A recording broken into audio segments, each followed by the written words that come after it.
भारत और पाकिस्तान के दरमियान कशीदगी बढ़ती जा रही है।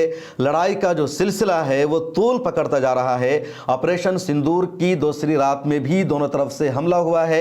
भारत की डिफेंस मिनिस्ट्री ने प्रेस रिलीज जारी करके कहा कि पाकिस्तान ने कल भारत पर हमला किया, भारत के 15 शहरों को टारगेट किया, निशाना बनाया, लेकिन भारत की आर्मी ने पाकिस्तान के हमले को नाकाम बना दिया और जवाबी कार्रवाई करते हुए इंडिया ने पाकिस्तान पर ड्रोन से हमला किया, पाकिस्तान के एयर डिफेंस सिस्टम को नाकाम बना दिया है, लाहौर में पूरे एयर डिफेंस सिस्टम को ख़त्म कर दिया है।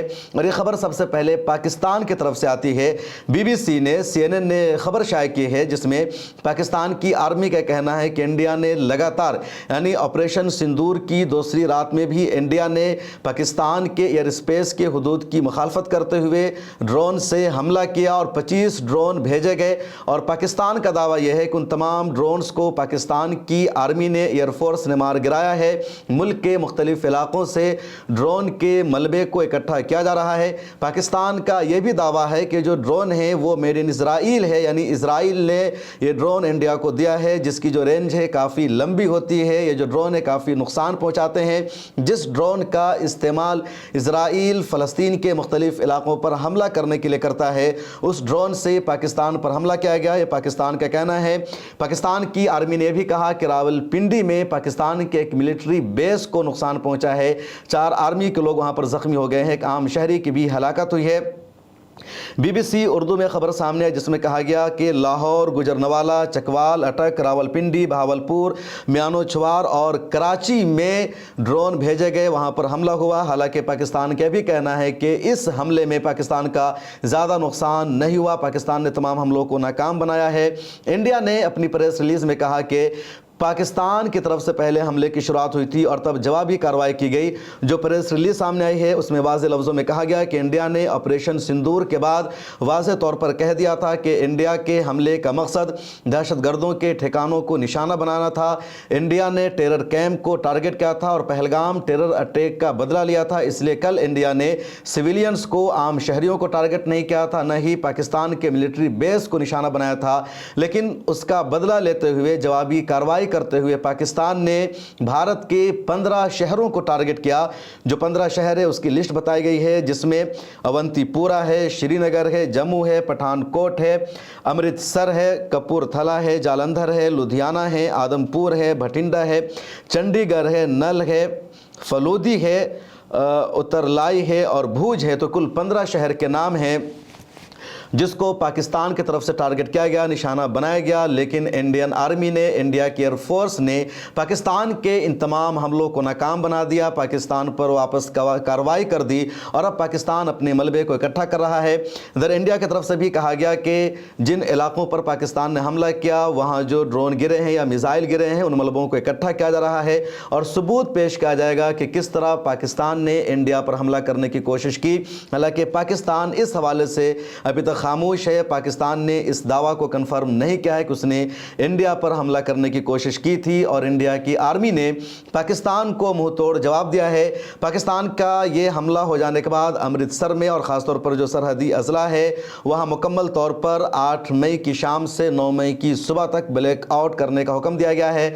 इंडिया को पहले से अंदाज़ा था कि पाकिस्तान जवाबी कार्रवाई करेगा, ऑपरेशन सिंदूर के बदले में पाकिस्तान इंडिया को टारगेट करेगा, इसलिए जो सरहदी अजला हैं, जो सरहदी सूबे हैं, वहाँ एहतियाती कदम उठाया गया था।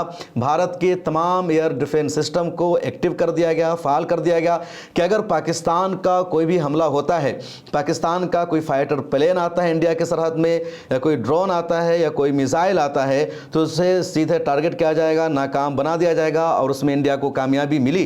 पाकिस्तान ने हमला करने की कोशिश की तो इंडिया ने नाकाम बना दिया। इसके अलावा गुजरात, राजस्थान, पंजाब, कश्मीर और जो सरहदी अजला हैं, इलाके हैं, वहाँ के तमाम एयरपोर्ट्स को भी बंद रखा गया है। कुल 21 एयरपोर्ट को 10 मई तक बंद रखने का नोटिस जारी हो चुका है। उसके अलावा राजस्थान में, कश्मीर में, पंजाब में स्कूलों को भी बंद रखा जा रहा है। मुल्क में जहाँ जहाँ स्कूल बंद रखे गए हैं उसकी भी तफसील सामने आ गई है। जैसे पंजाब के जो 6 सरहदी अजला हैं, फिरोजपुर, पठानकोट, फाजिलका, अमृतसर, गुरदासपुर और तरन तारन, तो यहाँ तमाम स्कूल को बंद कर दिया गया है। इसी तरह राजस्थान के जो बॉर्डर अजला हैं, जोधपुर है, बीकानेर है, जैसलमेर है, बाड़मेर है, श्री गंगानगर है, यहाँ भी तमाम तालीमी इदारों को, एजुकेशनल इंस्टीट्यूट को बंद किया गया है।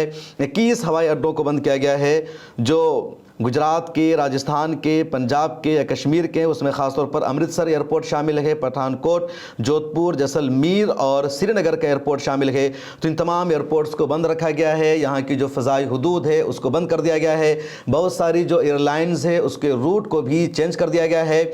आज ऑल पार्टीज़ मीटिंग भी इंडिया में हुई और ऑल पार्टीज़ मीटिंग में तमाम पार्टी के रहनुमाओं ने शिरकत की और उस मीटिंग के दौरान भारत के वज़ीर दिफ़ा राजनाथ सिंह ने ब्रीफिंग दी और राजनाथ सिंह ने बताया कि कल के हमले में, ऑपरेशन सिंदूर में, इंडिया ने पाकिस्तान में सिर्फ दहशतगर्दों के ठिकानों को, टेरर कैंप को निशाना बनाया। उसके अलावा किसी भी सिविलियन के इलाके को निशाना नहीं बनाया गया, न ही आर्मी के मिलिट्री बेस को निशाना बनाया गया, क्योंकि इंडिया का मकसद पाकिस्तान के साथ जंग करना नहीं, पहलगाम टेरर अटैक का बदला लेना है। राजनाथ सिंह ने यह भी कहा कि इस हमले में 100 से ज़्यादा हलाकत हुई है और 50 से ज़्यादा ज़ख्मी हैं, जबकि पाकिस्तान की मीडिया और पाकिस्तान की आर्मी कह रही है कि अब तक पाकिस्तान में इंडिया के हमले की वजह से 31 हलाकत हुई है और 50 से ज़्यादा ज़ख्मी बताए जा रहे हैं। इन तमाम के दौरान एक और बहुत बड़ी खबर है जिसको इंडियन मीडिया ने भी नज़रअंदाज किया और इंटरनेशनल मीडिया ने भी नज़रअंदाज किया, और वो खबर है कश्मीर के पूंछ पर हुए हमला की। दरअसल पाकिस्तान ने जवाबी कार्रवाई करते हुए, फायरिंग करते हुए कश्मीर के पूंछ को सबसे ज़्यादा नुकसान पहुँचाया। कश्मीर के पूंछ में अब तक 16 बेगुनाहों की शहादत हो चुकी है। एक आर्मी का जवान भी वहां शहीद हो चुका जिसका नाम है दिनेश शर्मा, और ये सब पाकिस्तान की जवाबी कार्रवाई में हुआ। दरअसल लाइन ऑफ कंट्रोल पर ऑपरेशन सिंदूर के बाद पाकिस्तान ने अपने हमले को बढ़ा दिया और लगातार यहां पर पाकिस्तान ने टारगेट किया, गोला बारूद से हमला किया, बम से हमला किया, और इस इलाके में लाइन ऑफ कंट्रोल पर लाखों की तादाद में आबादी रहती है। यही वजह है कि जब ऑल पार्टीज़ मीटिंग हुई तो वहाँ भी इस पूरे मुद्दे को उठाया गया कि जो सरहदी इलाकों में रहते हैं, लाइन ऑफ कंट्रोल में जो हमारे लोग रहते हैं, उनको कैसे बचाया जाए, उनकी कैसे हिफाजत की जाए, इसको सीरियस लेना भी ज़रूरी है। कांग्रेस के सदर मल्लिकार्जुन खड़गे ने उठाया, दूसरी पार्टियों के रहनुमाओं ने उठाया। लाइन ऑफ कंट्रोल पर जो हलाकत हुई है उसको लेकर के देश भर में बेचैनी है। इंडियन मीडिया ने इसको सिरे से नज़रअंदाज किया, दूसरे दिन भी मीडिया ने इसको नज़रअंदाज किया, लेकिन सोशल मीडिया पर इस मुद्दे को उठाया गया। लोगों ने लिखा कि ऑल आइज़ ऑन पूंछ, और पूंछ में जो पाकिस्तान ने नुकसान पहुंचाया है, बेगुनाहों को मारा है, उसका बदला लेना भी ज़रूरी है। ऑपरेशन सिंदूर में पाकिस्तान में जो हलाकत हुई है वो पहलगाम टेरर अटैक का बदला था, लेकिन पूंछ का बदला कब लिया जाएगा, क्योंकि पूंछ में 16 अफराद की शहादत हो चुकी है और 50 से ज़्यादा ज़ख्मी हैं। और ये कल शाम की अपडेट है जो आर्मी की तरफ से कंफर्म किया गया था। अभी तक ताज़ा अपडेट सामने नहीं आई है। खबर ये सामने आ रही है कि पूंछ में दोबारा फायरिंग शुरू कर दी गई है। पूंछ में अब तक जिन लोगों की शहादत हुई है उनके नाम भी सामने आ गए हैं। उसमें बलविंदर कौर का नाम है, जिसको उर्फ रूबी कहा जाता है, 33 साल की है, चाय बनाने गई थी और इसको गोला लगा, इसकी मौत हो जाती है। उसी तरह मोहम्मद जैन खान है जो 10 साल का मासूम बच्चा, उसकी बहन है जोया खान जो 12 साल की है, और इन दोनों भाई बहन की भी पाकिस्तान के हमले में मौत हो जाती है। मोहम्मद अकरम 40 साल के हैं, अमरीक सिंह हैं 55 साल के, मोहम्मद इकबाल है 45 साल के, रंजीत सिंह हैं 48 साल के, शकीला बी है 40 साल की, अमरजीत सिंह है 47 साल के, मरियम खातून 7 साल की बच्ची, विभान भागो 13 साल, मोहम्मद रफ़ी 40 साल। उसके अलावा कुछ अफराद अननोन है जिनका नाम पता नहीं चल सका। तो अब तक 16 अफराद को वहाँ मारा गया है और ये सब लाइन ऑफ कंट्रोल में हुआ, और ये लोग वहीं थे जो पाकिस्तान के हमले का निशाना बने, जिसको लेकर के आवाज़ उठाई जा रही है। लाइन ऑफ कंट्रोल में कुछ इलाके ऐसे हैं जो ज़्यादातर हमलों का निशाना बनते हैं, जिसमें पूंछ का एरिया है, नौशहरा है, मंढेर है, राजौरी है या बारामूला है। ये तमाम वो इलाके हैं जो लाइन ऑफ कंट्रोल पर है। यहाँ लाखों की तादाद में आबादी है। खुद पूंछ में लाइन ऑफ कंट्रोल के आसपास 5 लाख की आबादी है, और ये जो आबादी है पूरी जद में रहती है। लोग सवाल भी उठा रहे हैं कि जब ऑपरेशन सिंदूर हुआ और अंदाज़ा था कि पाकिस्तान जवाबी कार्रवाई करेगा, लाइन ऑफ कंट्रोल पर फायरिंग की जाएगी और बेगुनाह शहरियों को निशाना बनाया जाएगा, तो फिर क्यों यहाँ पर पहले से इंतजामात नहीं किए गए? यहाँ के लोगों को क्यों दूसरी जगह मुंतकिल नहीं किया गया? अब वहाँ के लोगों को दूसरी जगह मुंतकिल किया जा रहा है, उनको बचाने की कोशिश की जा रही है। कुछ लोग मुनकरों में जाकर पनाह ले रहे हैं, लेकिन ये बहुत बड़ी खबर थी जिसको मीडिया ने सिरे से नज़रअंदाज कर दिया और पाकिस्तान ने जवाबी कार्रवाई करते हुए बुज़दिल بزدلی کا ثبوت پیش کیا۔ انڈیا نے ٹیرر کیمپ کو ٹارگٹ کیا، لیکن پاکستان کی طرف سے بے گناہوں کو نشانہ بنایا گیا۔ پہلے دن یعنی آپریشن سندور کے تحت انڈیا نے پاکستان میں 9 ٹیرر کیمپ کو ٹارگٹ کیا تھا، جس میں 3 تنظیموں کا کیمپ تھا، لشکر طیبہ کا، جیش محمد کا، حزب المجاہدین کا۔ پاکستان نے اس حملے کا اعتراف کیا، لیکن پاکستان نے کہا کہ انڈیا نے 24 حملے کیے تھے، 6 مقامات کو نشانہ بنایا تھا، جس میں سے 4 کو نقصان پہنچا، جبکہ انڈیا کی طرف سے کہا گیا کہ 9 جگہ کو نشانہ بنایا گیا، جس میں 4 کا تعلق پاکستان کے پنجاب سے اور 5 کا تعلق آکوپائیڈ کشمیر سے ہے۔ اور اس مرتبہ انڈیا نے جو حملہ کیا، یہ بھارت کا پاکستان کے خلاف سب سے بڑا حملہ مانا گیا، کیونکہ 100 کلومیٹر اندر تک گھس کر بھارت کا پاکستان پر حملہ تھا۔ بہاولپور کا جو فاصلہ ہے انڈیا کی سرحد سے، اس 100 کلومیٹر سے زیادہ کا علاقہ ہے، اور جیش محمد کے پورے کیمپ کو انڈیا نے تباہ و برباد کر دیا۔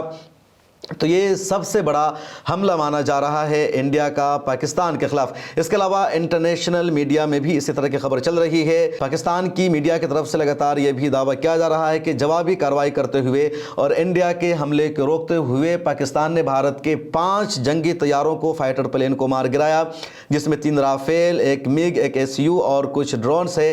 لیکن انڈیا نے اس خبر کو ریجیکٹ کر دیا ہے۔ انڈیا کی میڈیا نے اس خبر کو کنفرم نہیں کیا ہے، نہ انڈیا کی حکومت نے اس خبر کو کنفرم کیا ہے۔ CNN اور کچھ دوسرے میڈیا ہاؤسز نے اس خبر کو پاکستان کے حوالے سے شائع کیا ہے کہ پاکستان کا دعویٰ ہے کہ اس نے انڈیا کے 5 فائٹر پلین کو مار گرایا ہے۔ اب ایک اور معاملہ ہے کہ انٹرنیشنل کمیونٹی کا، اقوام متحدہ کا، عالمی برادری کا کیا رد عمل ہے، اور یہ سب کچھ جب ہو رہا ہے اس وقت سعودی عرب کے وزیر خارجہ انڈیا میں موجود ہیں، ایران کے بھی وزیر خارجہ انڈیا میں موجود ہیں، اور اس حملے کی کسی بھی ملک نے مذمت نہیں کی ہے۔ اس وقت صرف ترکی ایک ایسا ملک ہے جو پاکستان کو سپورٹ کر رہا ہے، دوسرا چین ہے جس نے اس حملے کی مذمت کی۔ اس کے علاوہ کسی بھی مسلم دیش نے بھی پاکستان کا ساتھ نہیں دیا ہے، بلکہ تمام ملکوں کی طرف سے یہی کہا جا رہا ہے کہ اس کشیدگی کو یہیں پر روک دینا چاہیے، آگے نہیں بڑھنا چاہیے، ایک دوسرے پر حملہ نہیں ہونا چاہیے۔ تو ہر طرف سے یہی کوشش ہو رہی ہے کہ معاملہ یہیں پر رک جائے، یہ سلسلہ آگے نہ بڑھے۔ یونائٹڈ نیشن کا بھی بیان سامنے ہے جس میں کہا گیا کہ دونوں ملک اہم ہیں اور کشیدگی نہیں ہونی چاہیے، ہتھیار یا آرمی اٹیک مسئلے کا حل نہیں ہے۔ تو تمام لوگ اس معاملے کو ختم کرنے کی، صلح سمجھوتا کرانے کی اپیل کر رہے ہیں۔ امریکی صدر ٹرمپ کا بھی بیان سامنے ہے جس میں انہوں نے کہا کہ دونوں ملک اچھے ہیں، دونوں سے میرے تعلقات ہیں، اور وہ چاہے تو میں ثالثی کا فریضہ بھی نبھا سکتا ہوں، ان دونوں کو آپس میں نہیں الجھنا چاہیے۔ یہ امریکی صدر ٹرمپ کا بیان ہے۔ ترکی ایک ایسا ملک ہے جو کھل کر پاکستان کو سپورٹ کر رہا ہے، جس کا میں نے تذکرہ کیا، اور اس معاملے کا تذکرہ آج اسد الدین اویسی نے بھی کیا۔ آل پارٹیز آج میٹنگ ہوئی جس میں بریفنگ دی گئی، اور آل پارٹیز میٹنگ میں اسد الدین اویسی کو بھی بلایا گیا تھا۔ میڈیا سے بات چیت کرتے ہوئے اسد الدین اویسی نے کہا کہ ترکی کیوں پاکستان کو سپورٹ کر رہا ہے، اس کو نہیں کرنا چاہیے، ترکی کو سمجھنا ہوگا۔ اس کے علاوہ اسد الدین اویسی نے پاکستان پر بھارت کے حملے کی ستائش کی، سپورٹ کیا، اور کہا کہ پاکستان کے خلاف بھارت کا جو قدم ہے بہت اچھا رہا، میں اس کو سپورٹ کرتا ہوں۔ اس کے ساتھ انہوں نے یہ بھی کہا کہ بھارت کو کشمیریوں کے ساتھ اپنے تعلقات اچھے کرنے ہوں گے، تعلقات نبھانے ہوں گے۔ جمعیت علماء ہند کے مولانا محمود مدنی اور دوسری ملی تنظیموں نے بھی بھارت کے پاکستان پر کیے گئے اسٹرائک کو سپورٹ کیا، اور کہا کہ بھارت کی آرمی نے پاکستان پر جو حملہ کیا ہے، جو قدم اٹھایا ہے، وہ قابل تعریف ہے، اور ہندوستانی مسلمان بھارت کی آرمی کے ساتھ، بھارت کی سینا کے ساتھ ہر قدم پر کھڑے ہوئے ہیں۔ اب سنیے اسد الدین اویسی کی یہ ویڈیو۔ انہوں نے آپریشن سندور کو انجام دیا۔ میں نے اپنی بات میں یہ کہا کہ ایک انٹرنیشنل کیمپین ہم کو چلانا چاہیے TRF کے خلاف، اور خاص طور سے سیکورٹی کونسل اس کو ڈیزگنیٹ کرے، اور ہم کو یونائٹڈ اسٹیٹس آف امریکہ کو یہ بتانا ہے کہ وہ اپنے ہی ملک میں اس کو فورن ٹیررسٹ آرگنائزیشن ڈیزگنیٹ کرے۔ تو یہ جہاد کا نام لے کر، یہ بھارت میں غلط نام لے کر قتل کرنا چاہتے ہیں، آتنک پھیلانا چاہتے ہیں۔ تو US کو ہم ریکویسٹ کریں، ان کو لابی کریں کہ یہ TRF کو ایک فورن ٹیررسٹ آرگنائزیشن بنائیں، اور ترکی کو ہم کو سمجھانا ہے کہ ترکیہ پورے وشو میں ایک ایسا کنٹری ہے جو اپنے ہی دیش میں جو ٹیررسٹ آرگنائزیشن ہے کرڈز، ان کو بام کرتا ہے۔ عراق میں جب تک ان سے ڈیل نہیں وہاں بام کرتا تھا، اب سیریا میں بھی بام کرتا ہے۔ تو ترکیہ کو سمجھانے کی ضرورت ہے کہ جب آپ کرڈز کے اوپر जो टेररिस्ट ऑर्गेनाइजेशन है उनको आप एक्शन ले सकते हो, भारत पे क्यों वो सवाल उठा रहे हैं। इन तमाम खबरों के दरमियान भारत में एक ग्रुप ऐसा भी है, कुछ शिद्दत पसंद अनासिर ऐसे भी हैं जो भारत के अंदर का माहौल ख़राब कर रहे हैं, जो पाकिस्तान के एजेंडा को आगे बढ़ा रहे हैं। भारत की आर्मी पाकिस्तान को सबक सिखा रही है, पाकिस्तान को जवाब दे रही है और भारत की 140 करोड़ की आबादी अपनी आर्मी के साथ खड़ी हुई है। लेकिन कुछ शिद्दत पसंद अनासिर पाकिस्तान के एजेंडा को आगे बढ़ाते हुए भारत के जो मुसलमान शहरी हैं उनको निशाना बना रहे हैं, उनके सोशल और आर्थिक बहिष्कार की, बायकॉट की कैंपेन चला रहे हैं, जगह जगह मुसलमानों पर हमले कर रहे हैं, मुसलमानों से नाम पूछकर, मजहब पूछकर उनको निशाना बना रहे हैं, मुसलमानों के खिलाफ आपत्तिजनक नारे लगा रहे हैं, कलमे तैयबा की तौहीन कर रहे हैं। और इसलिए मैंने एक ट्वीट करके कहा कि ऐसे अफराद के खिलाफ भी एक सर्जिकल स्ट्राइक होना चाहिए जो पाकिस्तान के एजेंडा को सपोर्ट कर रहे हैं। ऐसे मौका पर जब भारत के हिंदू मुसलमान सभी एक हैं, सभी आर्मी के साथ खड़े हैं। आर्मी की जिन 2 कर्नल ने ऑपरेशन सिंदूर को लीड किया और पूरी ब्रीफिंग दी, पूरी दुनिया को बताया, उसमें एक मुस्लिम थी, एक नॉन मुस्लिम थी। इसके बावजूद कुछ शिद्दत पसंद अनासिर ऐसे हैं जो भारत में अभी तक हिंदू और मुसलमान का मामला उठा रहे हैं। और ऐसी एक वीडियो प्रयागराज यानी इलाहाबाद से सामने आई है जहाँ कलमे तैयबा लिखे हुए झंडे का अपमान किया जा रहा है। दरअसल ये लोग पाकिस्तान के झंडा को नीचे रख करके उस पर अपना पांव रख रहे हैं। उसी के साथ एक और ऐसा झंडा भी वहां इन्होंने नीचे रखा जिस पर कलमे तैयबा लिखा हुआ है, ला इलाहा इल्लल्लाह मुहम्मद रसूलुल्लाह। और एक कलमे तैयबा का अपमान है। तुम पाकिस्तान के झंडे का जितना चाहो अपमान करो, किसी को कोई प्रॉब्लम नहीं है, क्योंकि पाकिस्तान इस्लाम नहीं है, पाकिस्तान मुसलमान का मतलब नहीं है। लेकिन अगर कलमे तैयबा लिखे हुए झंडे का अपमान करोगे तो ये बर्दाश्त नहीं हो पाएगा। कलमे तैयबा सऊदी अरब के झंडे पर लिखा हुआ है, इमारत इस्लामिया अफगानिस्तान के झंडे पर लिखा हुआ है, पाकिस्तान के झंडे पर यह कलमा नहीं लिखा हुआ है। लेकिन ये जो क्या गया नाकाबिले बर्दाश्त है। इस वीडियो में यह भी देखा जा रहा है कि एक मुस्लिम नौजवान आता है, फिर वो इस झंडे को उठाता है जहां कलमे तैयबा का अपमान किया गया। तो ऐसे अफराद जो भारत के मुसलमानों के खिलाफ लड़ रहे हैं, भारत के मुसलमानों को बदनाम कर रहे हैं, उन पर अटैक कर रहे हैं, ऐसे अफराद के खिलाफ भी ज़रूरी है। और देश भर के मुसलमानों ने, देश भर के अवाम ने वाज़ेह मैसेज दिया है कि इस मुश्किल घड़ी में भारत की जो अवाम है वो अपनी आर्मी के साथ है, अपनी सेना के साथ है और सेना के हर फैसले को सपोर्ट कर रही है अवाम। इस वीडियो में इतना ही। सोशल मीडिया के सभी प्लेटफॉर्म पर आप फॉलो कर लीजिए।